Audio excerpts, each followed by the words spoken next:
Hey guys, welcome back to Tamiya Legends, and once again thank you for stopping by. So this is just the next part in our TRF503 series we're doing. The next stage now is we've got all the running gear, so we're going to get it fitted. Now unfortunately my soldering iron, it just doesn't get hot enough, it hasn't got enough watts. So the plan for this is to get the cables all cut to length and ready, and then I'm going to whiz it to the local model shop and he's going to solder it up for me properly, and I've got a few other motors and things that need soldering.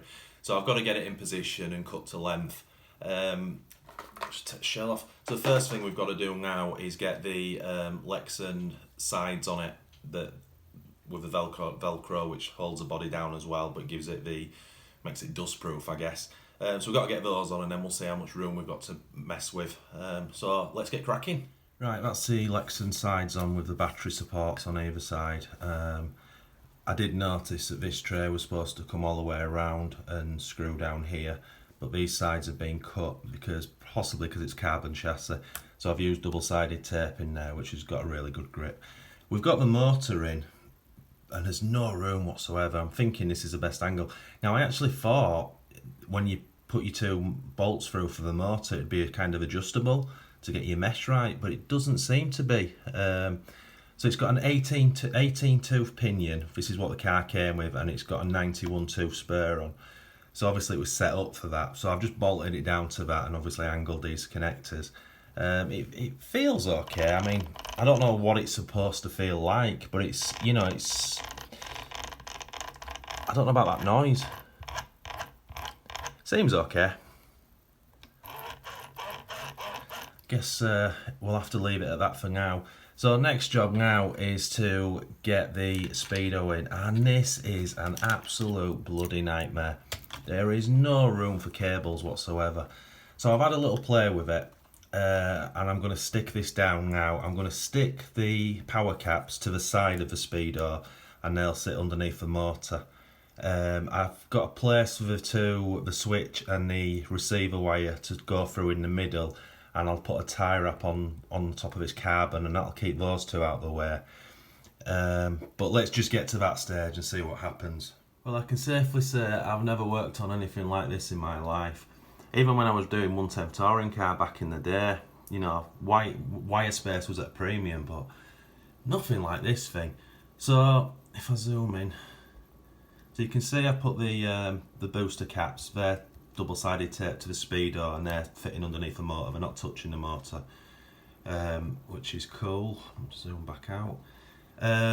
What else have I done? I've tucked these wires down here best I can, and I've ran the switch wire and the receiver wire under the lower deck and tie wrapped it at either side, so that's completely well away from both sides of the belt. So I'm happy with that. I've reversed my batteries and put the cables are going to be at the back.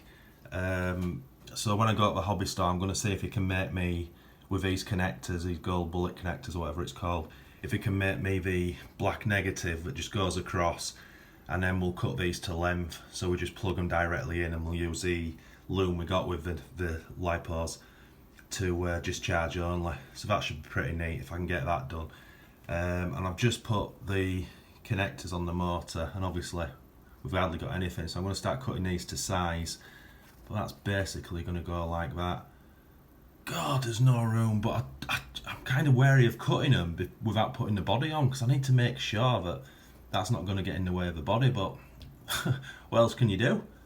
I guess you can't, can you? Oh my word, what a thing. Right, time to trip for the hobby store and get this soldered up now. So as I say, I've cut the 3 wires to length. I can't actually sit them in the crimps because they pop out. I've managed to keep the blue one in, but you get the sort of gist of it. So let's go get it soldered. Right guys, I'm back from the hobby store, and we still got bloody problems. So the battery side of things I'm happy with. I've had this little the connector made up. So positive goes in there, negative in there. And these wires will all sit nice and flat when the shell's on. So battery wise, very happy. And that middle connector is nowhere near, because it's actually sitting under the top deck. So I'm happy with that, but we have an issue here. The body shell won't fit on, which is really frustrating. I'm getting quite annoyed with this now. So what I'm going to have to do, I'm going to have to completely look at this side of it again. So I've since found out that I had an 18th tooth pinion on, which is way too small. So I've had to buy a 48 pitch 25 tooth pinion. So that's got to be changed. And I've just got no room here. These wires won't sit down enough. I don't even know if I'm going to be able to use this fan. But what I'm going to do, I'm going to take the speedo back out. I'm going to, because I've got the booster cap stuck to the side of it, I'm going to take them off. Not sure where they're going to go yet. But by doing that, it's going to give me about a 6mm of, well, it's going to allow me to move a speedo inwards in the car, around about 5 to 6mm, which hopefully is going to make a difference with these wires. I'm also going to see if I can turn the motor one more screw length round, if that makes sense, which will have these, so instead of these coming at an angle, they'll be facing sort of parallel with the chassis. And I'm hoping then the body shell is going to fit, because these wires can tuck in this gap here. So that's what I'm going to try. Now obviously I need this out anyway, because the motor's going to have to come out, change the pinion, and then I'm going to have to readjust the pinion meshing to the spur gear to make that correct. God, this is so frustrating. Anyway, so I think next step, we'll get the batteries out, we'll get some room, see what we're working on. As I say, these are we'll just whiz these motor wires off, and then we'll remount. We'll get the speedo out, and then we'll get it remounted in. In fact, we'll do the motor first, obviously. Right, let's get cracking. Right, that's taking me about an hour and a half. This is just a nightmare. This kind of racing bug is out of my league. What I have discovered is you need to buy the correct gear for it. Don't just go out and buy any old combo unit. This motor needed different wire arrangement, where you can probably solder direct to it yourself. Maybe I could do that, but I don't want to. I've got the fan on, I've got the wires sorted out, I've got the servo fitted. I had to make a new turnbuckle up. I kept getting the steering wrong. Anyway, it's in now.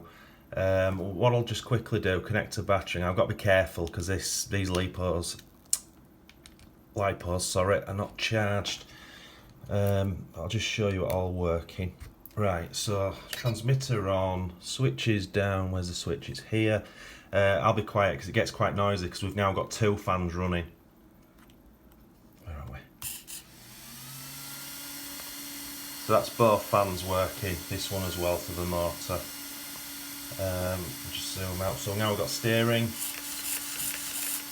which is pretty sharp. And then I'll just tell me if this sounds right, guys.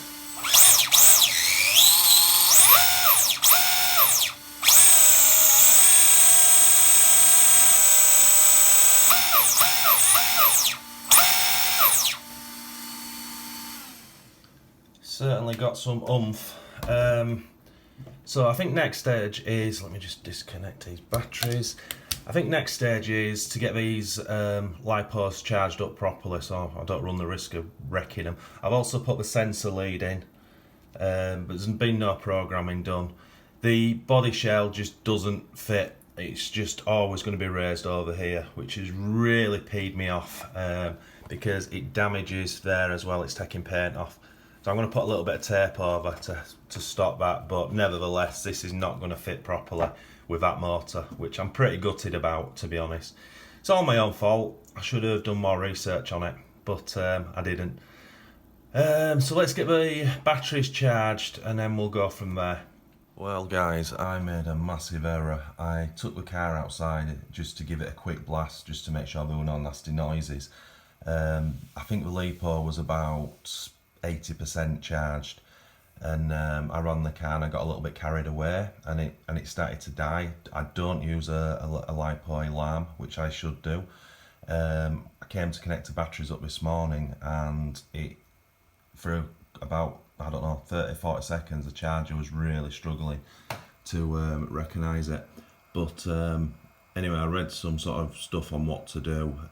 Anyway, the charger did recognise it.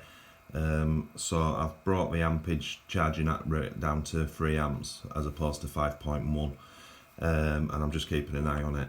As you can see, both both cells are charging as imbalanced, both up to around 3.8, and the battery's now 54% charged. So there's a massive lesson learned there for me. Everyone tells you do not get a Lipo alarm, and I never listened. But that's been going for 45 minutes, and as I say, it does look now that it's doing its thing.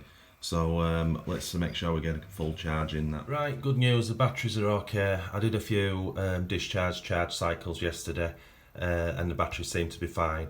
They've balanced up. They're about 0.3 difference now, which is way better than it was. Obviously I've marked the battery up that I'm unsure about, but as I say, I have used these now and they are running at pretty much full power, which is awesome. So I've dodged a bullet with that one. I've also ordered a Lipo alarm, which will be here soon, and I've got my Lipos now in this metal tin, drilled free air holes in there, and obviously that's a lot better storage than what I was using. And as I say, I did have the charging bag, but I was storing the batteries in there as well. So that's a little bit of a better setup for me. Well, it's been a massive learning curve for me, this car, but that's the whole purpose of this channel. This channel is about me growing in this hobby and learning all the sort of tech stuff about running them, because obviously I'm coming from a background where I just used to collect them and put them in glass cabinets.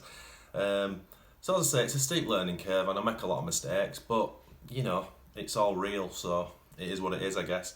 Anyway, the TRF503 is now ready to run, which I'm super excited about. So the next video up on that will be out running, so fingers crossed. So once again guys, thanks for watching, it's much appreciated. If you are new to this channel, if you could please consider liking and subscribing to support us, but most of all, smash that notification bell for our weekly videos. That'd be absolutely awesome. And as always guys, happy RCing.